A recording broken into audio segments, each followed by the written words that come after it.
Act 1. In late March of this year, almost exactly 3 months before our annual Unitarian Universalist General Assembly in New Orleans, a controversy broke out within our larger UU denomination. The Unitarian Universalist Association, or UUA, is the administrative body that serves our congregations in a number of important ways. And it hired a white male minister to head up the southern region. The minister who the UUA hired did not live in the southern region and had no plans to move here when taking the position. A conversation began among UU people of color about how UUA hiring practices had seemed to favor white male ministers and how few people of color had been hired to serve in top management positions. Very quickly, a Latinx religious educator from the South revealed that she had been a finalist for the position. She had been told by the UUA Director of Congregational Life that although she was qualified for the position, they were looking for someone who was a right fit for the team, and thus they were hiring someone else. People of color have often experienced the term right fit as code language that white people use to exclude non-whites from positions for which they're clearly qualified. A number of charged exchanges broke out on social media and in other communications.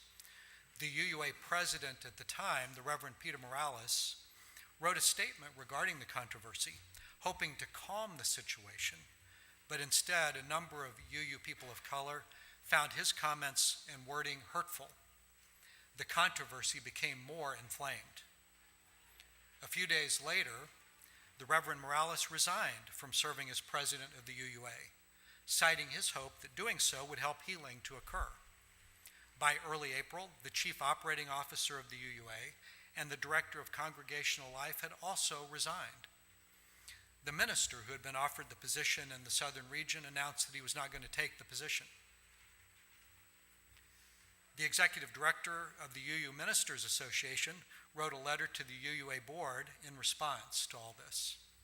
His letter further inflamed matters, and by early June he too had resigned.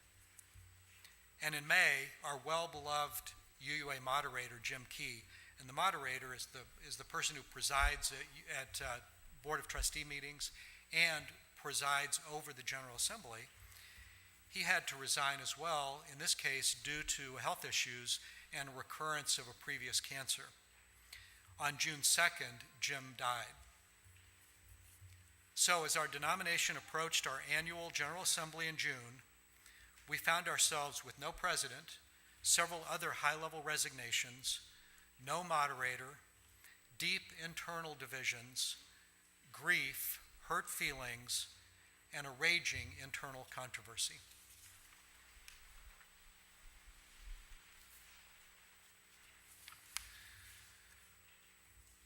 Recently, I participated in a workshop with author Glennon, Doyle, Melton, and social worker, researcher, and writer Brene Brown. The workshop was about how when we encounter difficulties, hurt, or failure in life, if we can identify the truth of our story, if we can avoid creating a false story to numb the pain, we can often transform ourselves. We can learn and change in ways that are healthier and more life-fulfilling. So as David and I were talking about recent events that he just shared with you within our denomination and at our UU General Assembly, it became obvious to us that the framework presented in that workshop could provide a great way to understand the recent events within UUism and the challenges and opportunities our denomination is facing. In the workshop, Melton and Brown describe how when experiencing great difficulty, to respond to it in ways that are healthy and potentially transformative, we must live out a story in 3 acts. In our current UU story, what David just described is Act 1. Our denomination began what Melton and Brown call a brutiful adventure. Brutiful refers to how life can be both brutal and beautiful, and that we have to accept and experience both. We don't get one without the other. If we reject the brutal, we also reject the beautiful. The Brutal Adventure begins with an inciting incident that often reveals realities and truths we've been suppressing or denying. In the case of our denomination, then, the inciting incident was the recent UUA hiring decision and the revelation that a qualified person of color had been among the final candidates. This incident let loose a strong undercurrent of feeling among UU people of color about UUA hiring practices specifically and a continued dominance of white cultural values within UUism more generally. And this has been with us all the way back to another controversy that broke out in the early 1960s over efforts toward black empowerment within UUism. The brutal, then, includes the great hurt that so many have felt since the incident, the string of resignations, and the unexpected and untimely loss of Jim Key during the middle of it all. The beautiful is the way in which so many UUs have vowed to one another and to our denomination to work through these difficulties and truly live out our commitment to becoming an anti-racist, multicultural denomination. Now let us pause for a moment and please rise in body and or spirit, and we'll sing together verse 1 of hymn number 116, I'm on my way.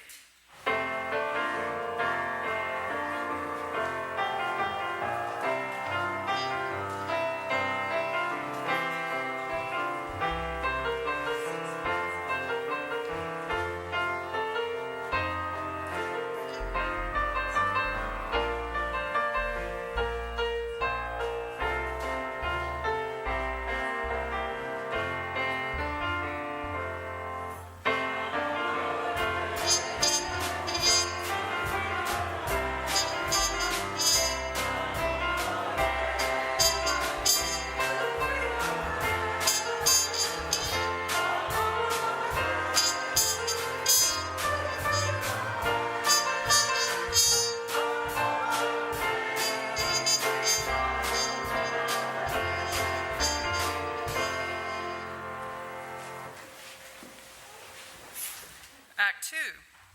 Since the events that David described, there has been a recognition within Unitarian Universalism, leading up to and following General Assembly, that we all have much work to do to be in right relationship with each other and to truly become a religion that lives our commitment to dismantling racism, both within our faith and beyond it.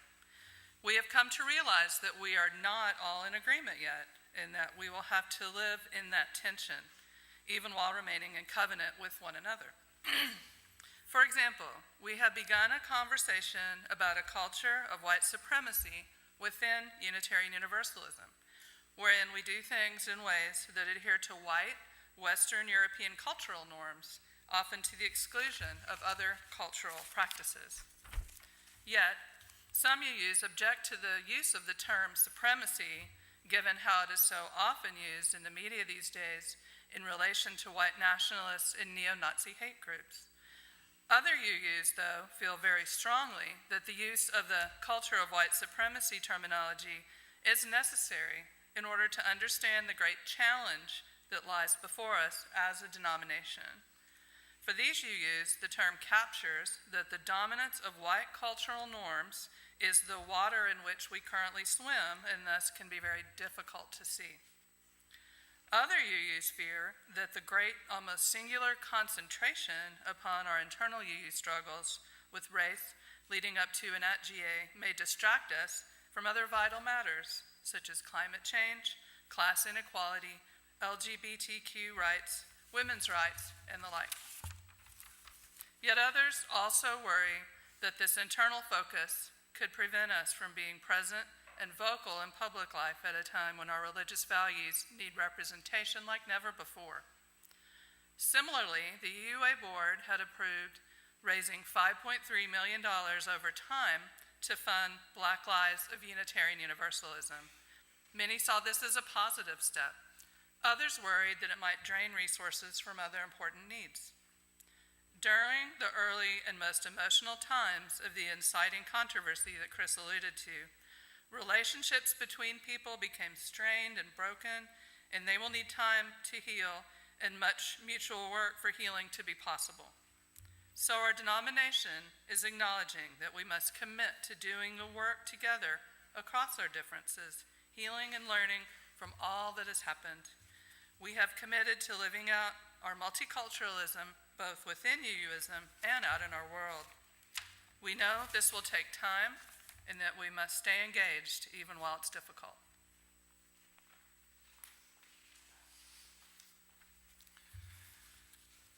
What Carolyn just described is what Melton and Brown would call Act 2 of our story. Act 2 is where they say we have to stay on the mat. We have to struggle with our difficulties, feel the bad feelings, live in the tension for a while, because if we try to avoid them by moving on too soon, we will be doomed to relive Act 1 yet again someday.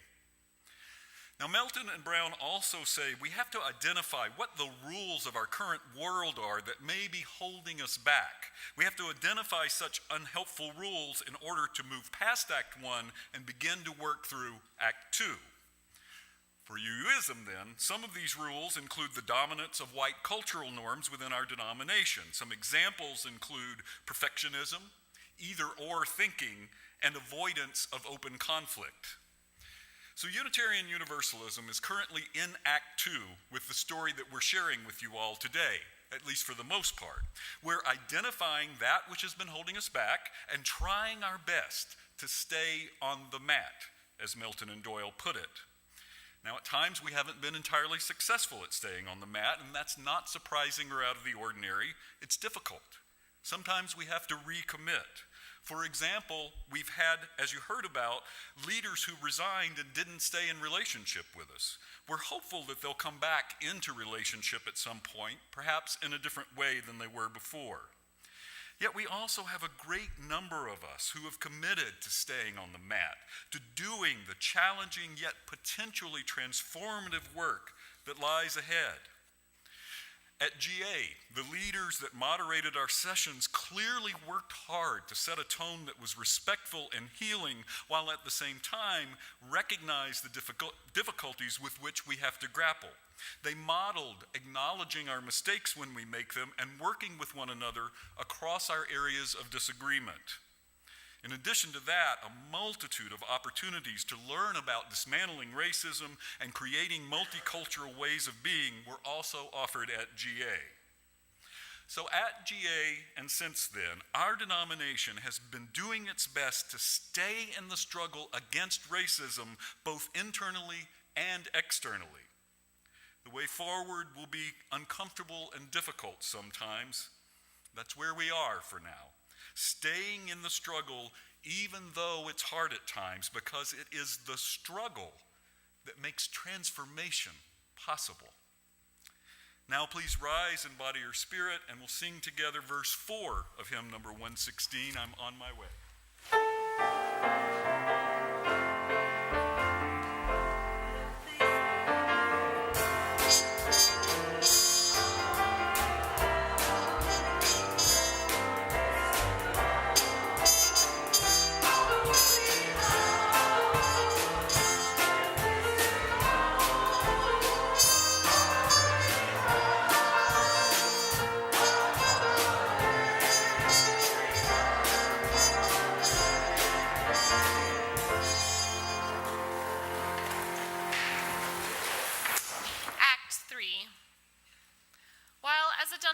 We are still mainly in what Carolyn and Chris have described as Act 2, we thought it would also be important to mention some really positive developments that have occurred leading up to GA, at GA, and since then.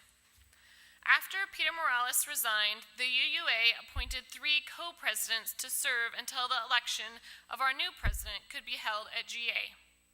All 3 co-presidents were people of color, and one was the first female ever to serve as UUA president. These co-presidents implemented interim hiring practices with specific multicultural goals for UUA positions, including management positions. Then at GA, the delegates selected our first elected UUA woman president, Reverend Susan Frederick Gray. Yay!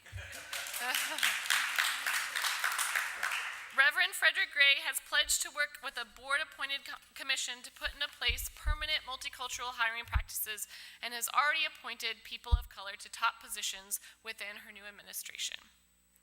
In late April and early May, almost 70% of our congregations participated in anti-racism, culture of white supremacy teach-ins using materials created by UU people of color.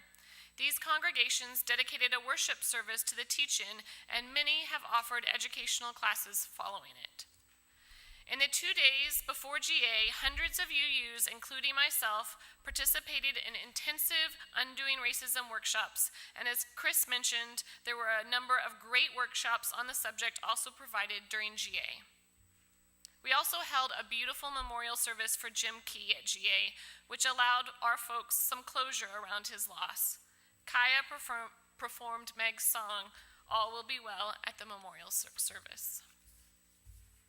Since GA, our denomination has also begun to embrace a both-and outlook rather than an either-or point of view regarding our being able to do the internal work of examining the dominance of white cultural norms within our own institutions and showing up to work for justice in our larger world. We can do both, and in fact, must do both. An essential part of doing racial justice in the world is also doing it in ourselves. We can't make change out there if we don't also do so in our own hearts.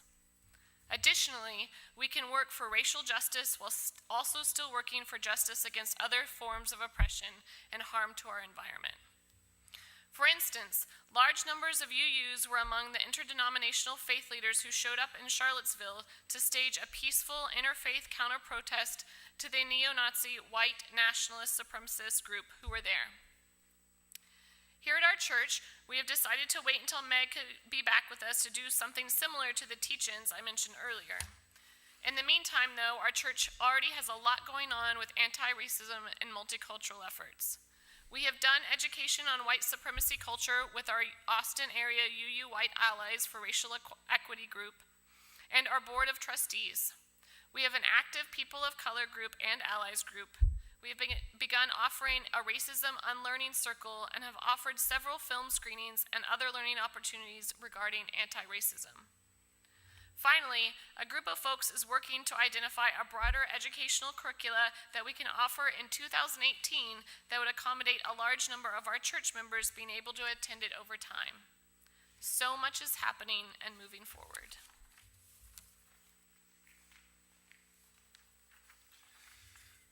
All of the positive developments that Valerie just described are examples of what Melton and Brown say can happen in Act 3 of our story. If we have done the work of identifying the rules that are holding us back and we've stayed in the struggle, we get to write our own ending to the story. And while there is still much work to do and we must stay in the struggle for a while, these positive developments are a sign that even though these have been difficult times for our denomination, they also offer us the opportunity for real growth and transformation. We have the chance to write our own ending, to create a faith that is truly multicultural and inclusive of a multitude of cultural norms and practices. Such a faith, in turn, holds the great potential of transformation for each of us as individuals by widening our worldview by being among these different perspectives. We invite you to join in. Feel free to talk with David about opportunities for getting involved in our larger denomination. Join our People of Color or Allies group according to how you identify. Together, with each other and with the many wonderful folks in our larger UU faith, we will write our own ending to the story we have shared with you today. And that truly is holy work.